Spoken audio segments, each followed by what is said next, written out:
Cops in Brazil, Indiana wanted to do a fake drug raid with fifth graders, and while they did that, they planted drugs on one fifth grade boy. Now, they had a drug-sniffing dog try to find the drugs, and in the process of doing so, the dog bit the fifth grader, who got treated for minor injuries later. Nailed it. Great lesson, by the way.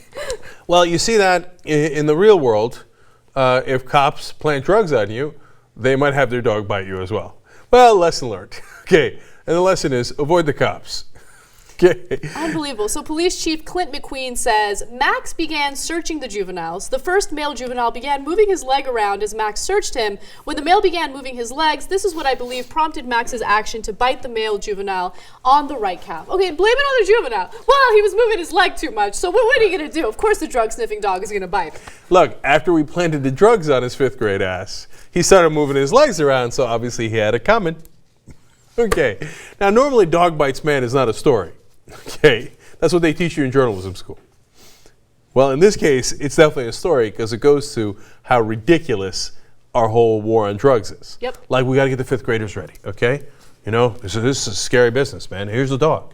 And they're like, wow, sick that we didn't check if the dog was, under control or not. Oh, God damn it, he bit the fifth grader. Well, anyway, it was probably his fault. But seriously though, but that is how it works in real life, right? Yeah. Like in stop and frisk, right? Forget the planting of the drugs part, which definitely also happens in real life. But like they go and they check all the minorities, and they assume that the minorities are the ones with drugs. In over 90% of the stops, they checked minorities, even though minorities are only about half the population in New York City, to take one example. And then when they invariably find some drugs on some people, if you check enough people, you're going to find some drugs. If you did it with white people, since they smoke at the same rate, you'd find it at a similar rate.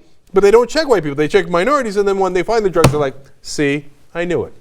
And just like in this case, the fifth grader moving his legs.